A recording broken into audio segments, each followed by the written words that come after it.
non zesfenu meden olo sulupu prosoligones titozen totelos ochronos. Hi, and welcome to this first in our series of conversations about ancient Greek philosophy and modern life. Our guests today are Freeman Woolnough and Karen Moss, counselors in residence at the University of British Columbia. And like each episode in this series of conversations, we'll be exploring the resonance between some ancient Greek ideas and their area of expertise and interest, which is counseling psychology and mental health at a university. We're going to talk about a number of different themes today. We're going to start with the search for meaning in life, the stories we tell ourselves as we go through the day. We're also going to think about how sometimes it's the little things that we find the most meaning in, like a beautiful sunrise or a really nice cup of coffee. We're also going to think a bit about ancient Greek theories, especially in Plato, of the search for a harmony internally of our motivations of reason and emotion and need, and how some of those theories may resonate with Freeman and Karen's work. And we're also going to think a little about this moment in history. We're recording during the wildfires and the COVID pandemic in 2020. And especially on a university campus, we'll think a bit about some little things that we can do to make life better, including the integration of acceptance and action in the world, the acknowledgement of the emotions that are really natural in a time of uncertainty like this, and things as simple as just getting outside when we can and it's safe. So thanks for your time, and I hope you enjoy. Yeah, sure. Well, thanks for the invite. So maybe we'll just start a bit about Counselor in Residence, and maybe we'll lead into who we are. So the Counselor in Residence program, it just started 2 years ago, actually just a year and a half ago.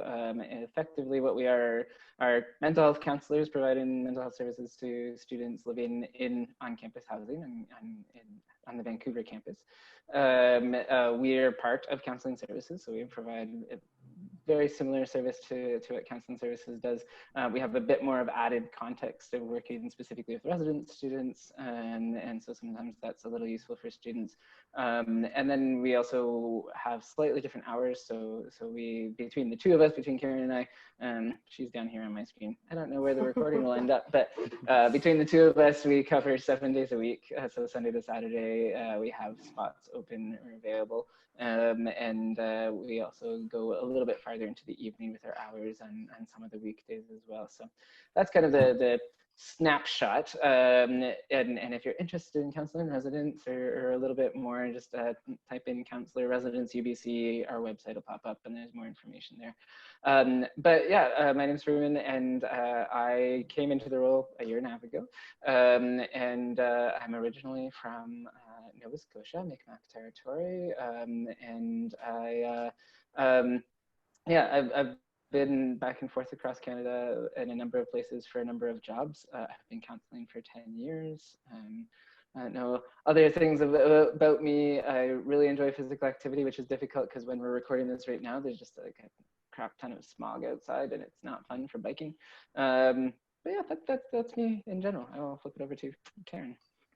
Perfect. Thank you. And thanks for having us. I am Karen Moss, and I am Freeman was first, and I've been at Counselor in Residence for about a year now, but I was working with counseling services for a couple of years before that too. So kind of seeing both sides of working specifically in residence and then also with the community of students off campus, and that's been great.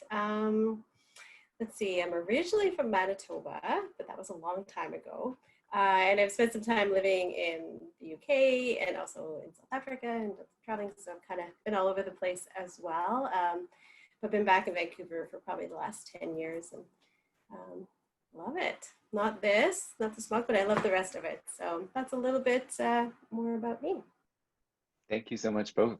And it seems like a really important time right now. So as you were both pointing out, we're in a time when it's tough to go outside, and then more broadly, we're recording this during the COVID pandemic. So it's also in some ways challenging to be inside, and a lot of pressure on mental health and well-being right now. So we really appreciate what you're doing.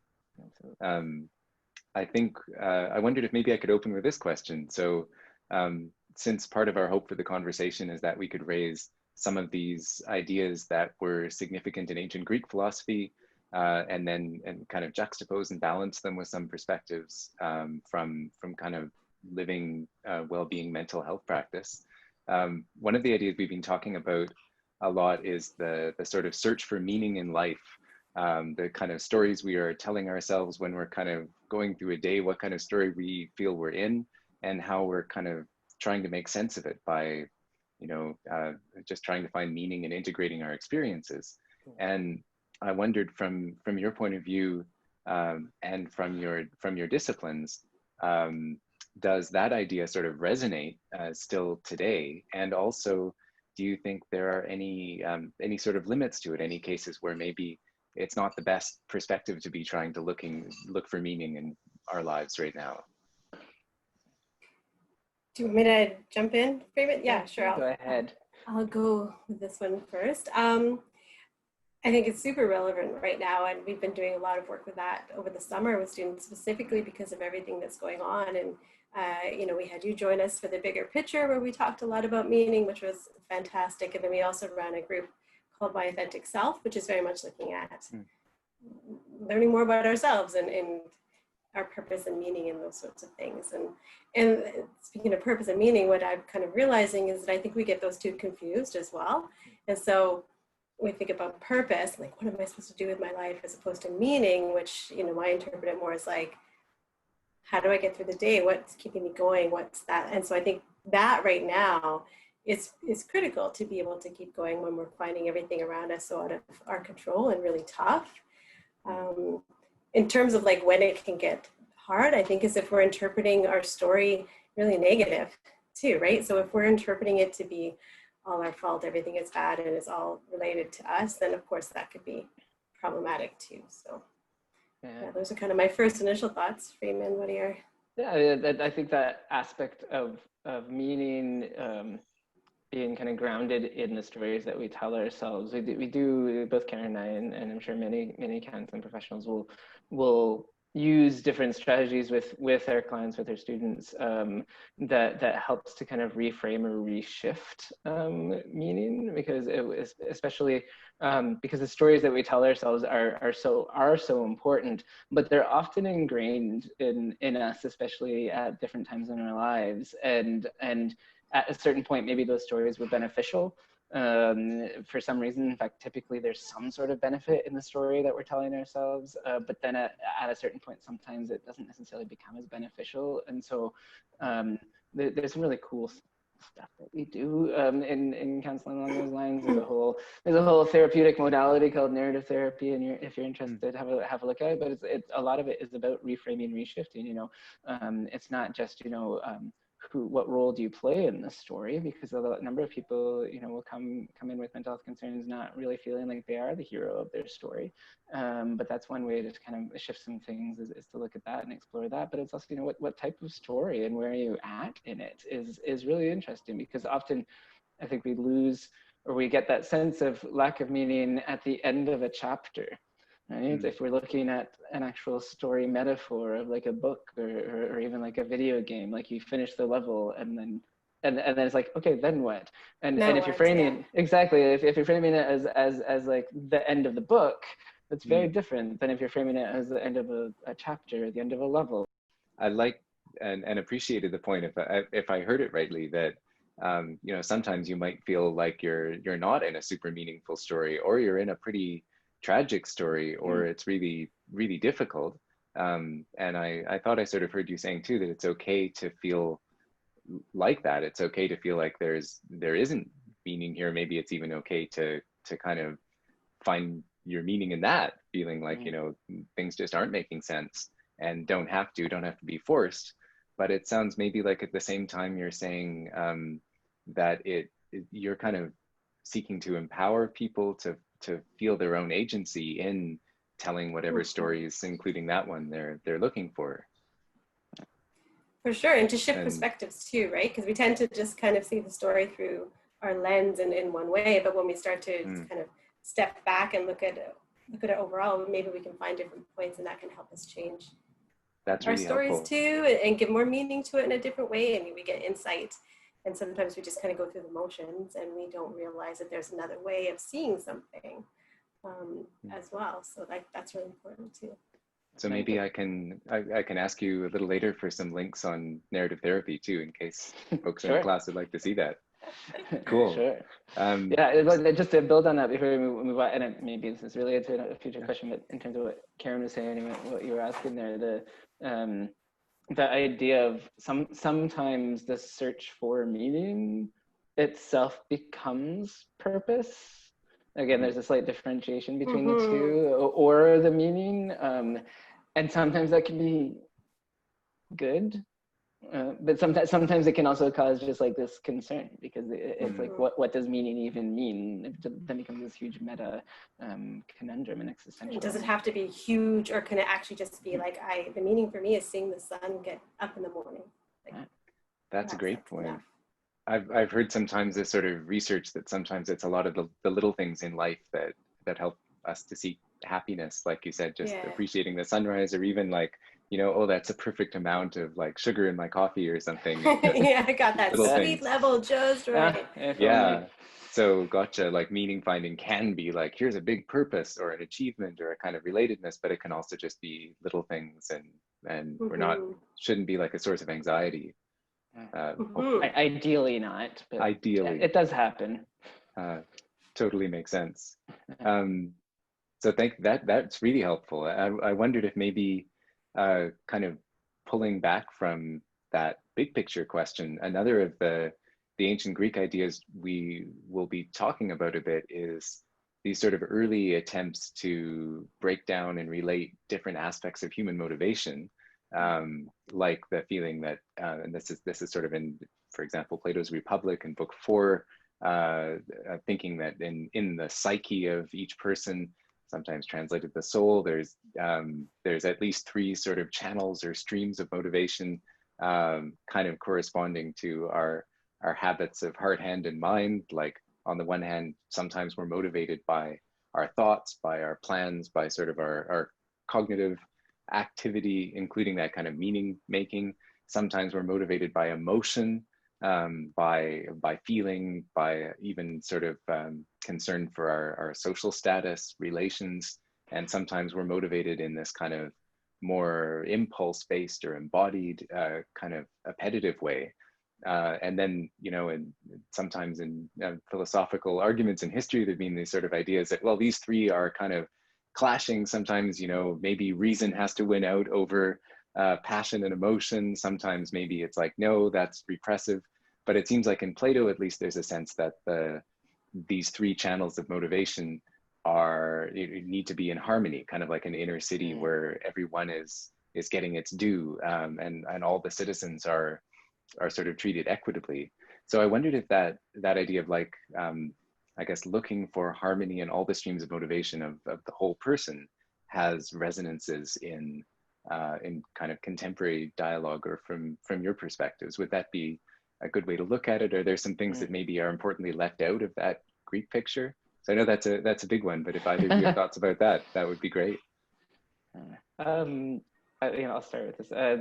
There's, as you say, that I was just thinking about some of the discussions that we had with some students over in a group that Karen mentioned that we ran over the summer, and that we'll be running again this fall. But we often came back to, when we were talking about meaning and kind of that side of things, is that there's a lot of aspirational talk out there in terms of like, the ideal is this perfect melding, this perfect mesh of according to ancient Greeks and Plato, you know, these 3 parts that you mentioned. But I think you look at any of the pop psych books, the self-help books out there, you're gonna get this like, you do this, this, this, and this, and you're gonna be fluffy rainbows, unicorn, happy every day, all day, and you won't need anything more. And so there's part of me, there's rainbows and unicorns. Yeah, right. So it'd be amazing.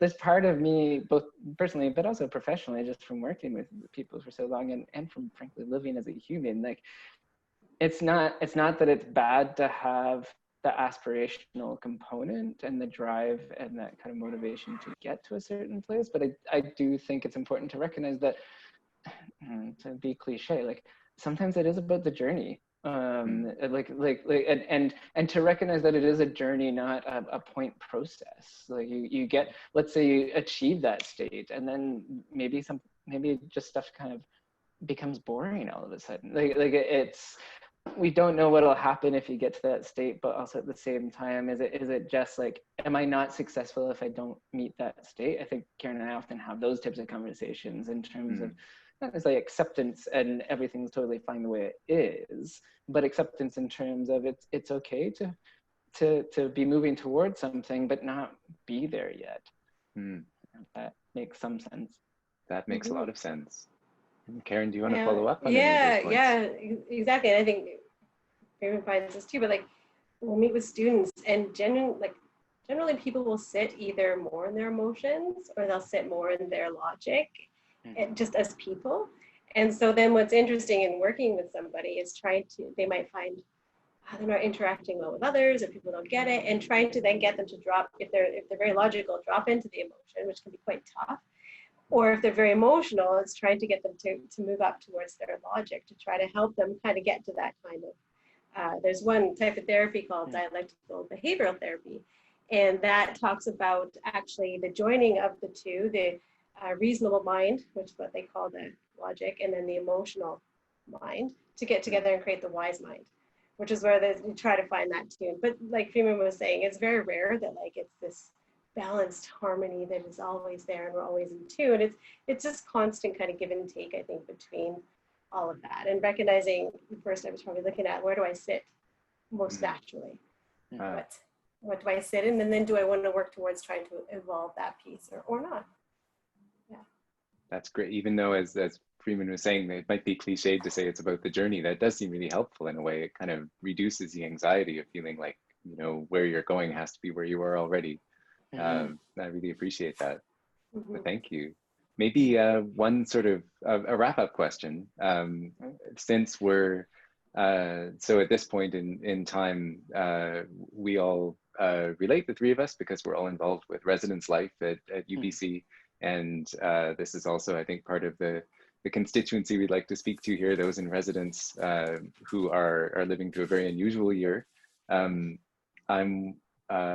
wondering if, as we're kind of thinking about this year in particular, which even if folks are seeing this later when things are, so to speak, in a different state, seems like a really interesting time to think about how to flourish or how to thrive as an academic, or more widely in the world when things are really in flux. I wondered if through your work with residents and more broadly, you have any sort of particular tips or suggestions for people to kind of, you know, for all of us to try to keep healthy, happy, and maybe aware of these challenges, hopefully making a positive difference, but, you know, also just kind of getting through this. So any positive suggestions, any suggestions would be really welcome. So one of the main ones that I think that we're all coming up against, I'm coming up against, like I think just as humans we are, is this almost like resistance of what is, and then working towards a place of acceptance, of accepting that this is kind of where we are right now, because that's hard to do. It's not easy because we want to be happy like we were before. We want our life to be as it was before. We keep waiting for that to like change back.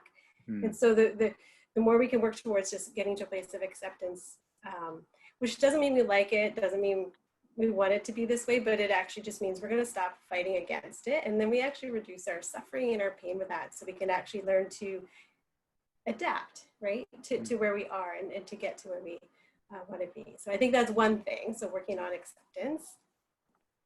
Thank you. Helpful. Can I ask you a quick little follow-up question about acceptance? Because I really appreciate that. It's something that comes up sometimes I feel like in a related way in classes talking about Greek philosophy too, because some Greek schools like the Stoics seem to really counsel an attitude of acceptance to the nature of how things are, for I think some of the reasons you were talking about.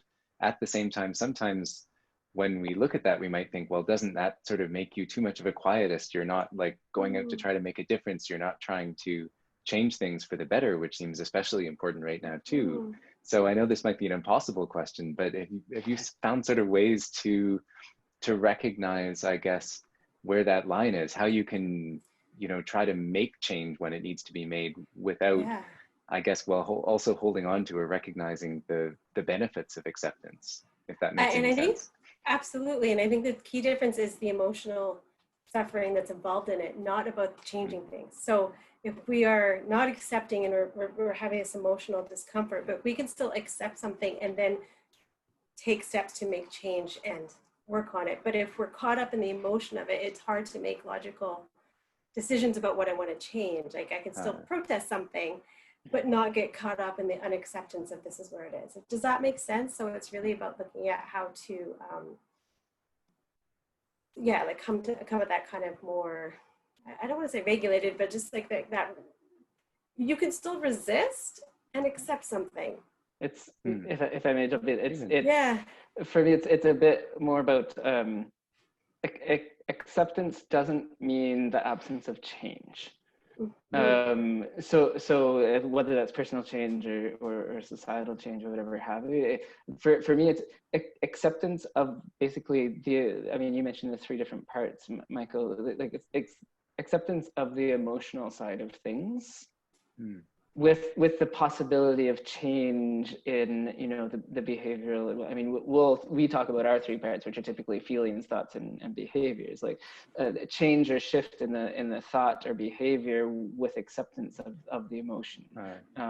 Which isn't necessarily. I know you were kind of like, oh, what are some specific tangible tips and tricks? We're talking more big generalizations here, but I don't know if that helps clarify, like, kind of from the modern kind of like counseling standpoint a bit. So you can like kind of, sorry, go ahead. Go, Karen. I was gonna say, like, if you accept something, then you can make your plan to adapt and change and do the thing you need to do, which could be not giving into the thing, if that makes sense. So part of it sounds like you're also, there's a sense of kind of accepting and validating what your emotion is, even if you're feeling like, I'm really angry about this and I want to make a difference and change it. You can say, yes, that's okay. And I recognize and validate what I'm feeling. At the same time, you want to kind of work with it in a wholesome way so that when it is kind of safe and good for you to do, you can go, I don't know, it could be join that protest or sign a petition or whatever it is you're going to do to try to make a difference. That sort of positive action, as you were putting it really clearly, I think can go well with acceptance of your own emotions.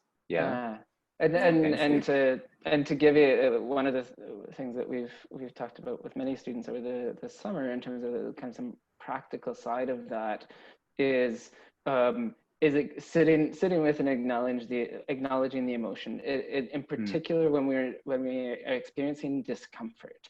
We have this natural, and discomfort looks like so many different things for so many different people, and there's so many different ways of describing it, but what we have this very natural human adult thing in particular, that when we experience some sort of discomfort, whether that's fear, anxiety, disgust, whatever have you, or just that general feeling of unease, we have this tendency of doing certain things, right? So if someone gets pretty close to me right now, like my natural reaction is there's some discomfort there, I'm gonna move away, right?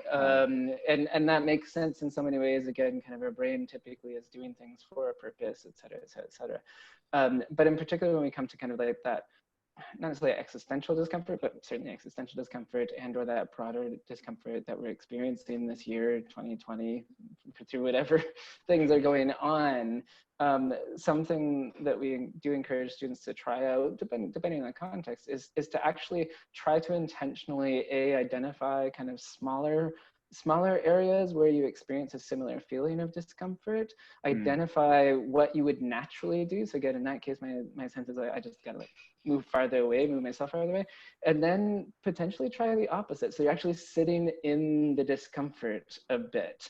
And not that we're advocating people not having social distance. We are advocating for social distance, but Yeah, but perhaps in Yes. that case, I could say rather than, because this same person keeps getting closer and closer to me, rather than just saying nothing and moving away, my reaction might be the opposite in terms of saying something, for example, right? And basically trying that out to see that. But my natural, because I'm like, oh, that's going to make things so much more awkward, and that increases my discomfort. Well, let me try it out. Let me get confidence in being uncomfortable. And then the emotion itself isn't as scary. Yes, exactly. Got it. Thank you so much, Karen and Freeman, both for taking this time. And I think we're just about out of time, so we'll wrap up there. Is there any sort of last quick words you'd like to share before we wrap up today? A couple other tips: go outside. Mm. Don't forget to go outside. I've talked to numerous students who have just been inside for days. Yes. Go outside. Don't forget to do that. That's really important. That's a key one. Just want to leave it at that. Don't forget to go outside. And I'll give you two more. It has to do with goal setting, because we're talking about the university student population in general. Number one, when we have a vast sweeping amount of unknown like we do in the world right now, it's important to not necessarily rein in goals, but recognize that sometimes long-term goals can be really difficult to even consider or to think about. So it's important to have those long-term goals, graduation, next steps, jobs, et cetera, et cetera, et cetera. But make sure that you have a few really short-term goals. Like if you're typically used to your short-term goals being a month from now, make them like 2 weeks from now, because you're making sure that you're dealing with the known, because the unknown is a huge amount of scary. And then the other part that kind of relates to, I think, some of the philosophical underpinnings, correct me if I'm wrong here, but we have kind of two types of goals in the Learning Academy. You get mastery goals and performance goals. And when it comes to motivation, often, so performance goals are basically like, I'm going to achieve this certain amount or this level. They're often comparative, like to others, I'm going to get an 80% in this class, et cetera, et cetera.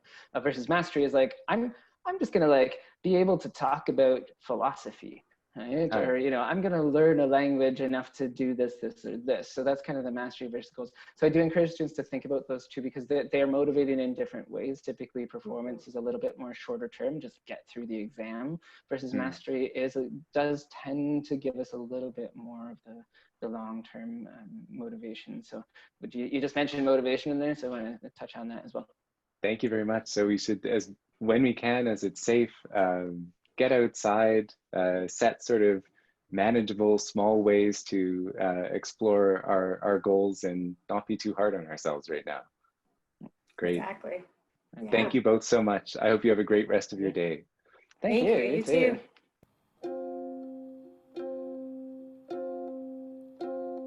No soy